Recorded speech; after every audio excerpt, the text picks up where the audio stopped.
ఎట్లా ఉంది ఇప్పుడు కాంగ్రెస్ వచ్చి 3 సంవత్సరాలు అయింది. ఎట్లా ఉంది రైతాంగ పరిస్థితి ఎట్లా ఉంది ఇప్పుడు? ఎట్లయినా దారుణంగా ఉంది. నీళ్ళతోటే తిప్పలు, వర్షాలు లేవు. కరెంట్ వస్తుంది మరి 24 గంటలు? కరెంటు చాలా ట్రబుల్ ఇస్తుంది. ట్రబుల్ వస్తుంది. అటు పోతుంది ఇటు వస్తుంది, అటు పోతుంది ఇటు వస్తుంది. వ్యవసాయం చేసే బుద్ధి అవుతుందా మరి మీకు ఇట్లా? ఇక చేయాలి, ఎటువంటి చేయక తప్పదు. మీరే దొరుకుతారా? ఏరియా దొరుకుతుంది. మూడు దాకా తిప్పలు ఉండే కానీ మొన్న ఇచ్చిందిగా మంచిగా ఇచ్చారు. బుక్ చేసుకుంటున్నా?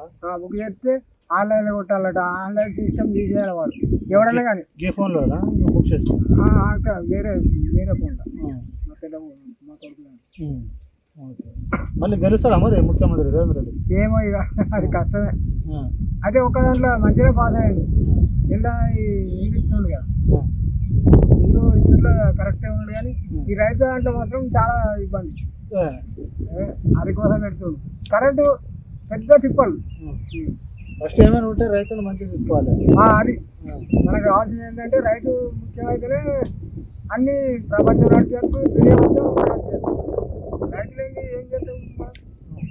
చెప్పుకుంటాను కదా మంచిగా. ఇప్పుడు మీ ఎమ్మెల్యే ఎవరు ఇక్కడ? హరీష్ రావు. ఎట్లా ఆయన పనితీరు కానీ ఆయన పనులు మంచిగా ఉన్నాయి, బాగా చేసి అభివృద్ధి చేసాడా? సూపర్ చేసి మాకు మంచిగా చేసింది. ఇప్పుడు అంతా మంచిగా చేసిన హరీష్ రావుని వాళ్ళ ప్రభుత్వాన్ని ఎందుకు ఓడగొట్టలే మరి? ఇక అది మనం చెప్పలేము కాదు, ఎందుకంటే మాకైతే మంచిగా నడిపించింది హరీష్ రావు. ఇప్పుడు హరీష్ రావుని ఓడగొట్టాలని చెప్పేసి కాంగ్రెస్ ప్రభుత్వం కంకణం కట్టుకున్నారు. అదే లేకుంటే రేవంత్ రెడ్డి అయినా వచ్చి పోటీ చేస్తారట, లేకుంటే మైనపల్లి హనుమాన్ వాళ్ళ కొడుకులైనా వచ్చి పోటీ చేస్తారట. గెలుస్తాడా మరి వాళ్ళు? హరీష్ రావు మీద గెలవరే ఇవ్వాలన్నా కానీ ఖచ్చితంగా నాకు 90% నమ్మకం. అంత మంచి పని చేసినాడా? మంచి డెవలప్మెంట్ అంటే సిద్దిపేట డెవలప్ చేసింది హరీష్ రావు. హరీష్ రావు కేసీఆర్ ఇద్దరే చేసింది. ఓకే, ఇప్పుడు అంతా డెవలప్మెంట్ చేసారు, మీరే చెప్తుండ్రు ఇంత డెవలప్మెంట్ చేశారు అని చెప్పేసి. కానీ నీళ్ళు ఇవ్వకపోతే మాత్రం చాలా కష్టమే. ఎందుకంటే వాతావరణం బాగాలేదు, వర్షాలు పడే పరిస్థితి లేదు మనకు. నాకు ఇటు వారి నీళ్ళు ఉన్నాయి కదా, ఉన్న నీళ్ళు ఇస్తే అయిపోయాయి. ఓకే, ఇప్పుడు నీళ్ళు వదలట్లేదు, యూరియా దొరకట్లేదు, రైతు బంధు ఇస్తలేడు. ఇక అలాంటివి చూసిన తర్వాత మళ్ళీ రేవంత్ రెడ్డి గెలుస్తారని మీకు నమ్మకం ఉందా? ఏ లేదు, ఇక నాకైతే లేదా. ఇక మన గురించి మనకేమవుతుంది? మిమ్మల్ని నమ్ముకొని ఇంకా 5 సంవత్సరాలు ఉంటా అని చెప్పాను కదా. కష్టం, చాలా కష్టం. 6 గ్యారెంటీలు అమలు అవుతుందా మరి మీ నియోజకవర్గంలో? ఏంటిది 6 గ్యారెంటీలు చెప్పాను కదా రేవంత్ రెడ్డి? 6 ఇక చెప్తే బాగున్నది. ఇప్పుడు ఉచిత బస్సు పెట్టిండు మనకు. ఉచిత బస్సు ఆడవాళ్ళకి ఉచిత బస్సు పెట్టే మగవాళ్ళకు ఇది పెంచే.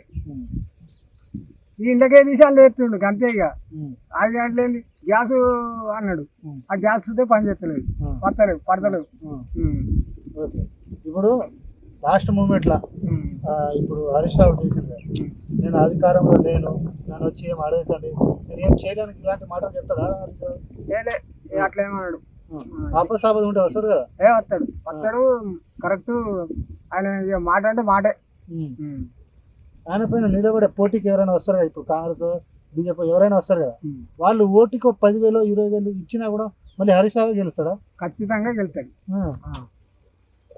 అంతగానే ఏం పని చేసిండే హరీష్ రావు? ఏం చేయలేదు, మంచిగా డెవలప్ చేసింది.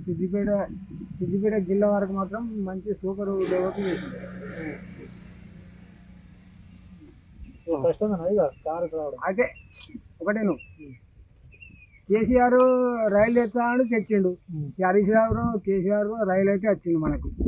ఏది సిద్దిపేట నుంచి ఇటు అటు తిరుగుతుంది కానీ.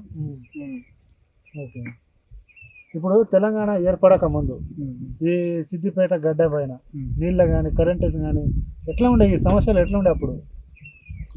ఎటు పెట్టి మనకైతే కేసీఆర్ హరీష్ రావు విధంగా మంచి డెవలప్ అయింది. నీళ్ళు కరెంటు విషయంలో అంటున్నా, కరెంటు చూస్తే వీళ్ళదే మంచిగా చేసారు. ఇక నిండియాల కరెంటు పోడు వచ్చుడు పోడు. అప్పుడు 24 గంటల కరెంటు ఉండే. ఇప్పుడు ఎక్కడి 10 పావు గంట ఇస్తాడు, పావు గంట బంద్ అవుతుంది, పావు గంట ఇస్తాడు, పావు గంట బంద్ అవుతుంది. నీళ్ళు ఎట్లా ఉండే అప్పుడు? నీళ్ళు మంచిగానే ఉండే తెలంగాణ ఏర్పడక ముందు. జర తిప్పదండి. ఇక తెలంగాణ వచ్చినాక ఇంకా మంచిగా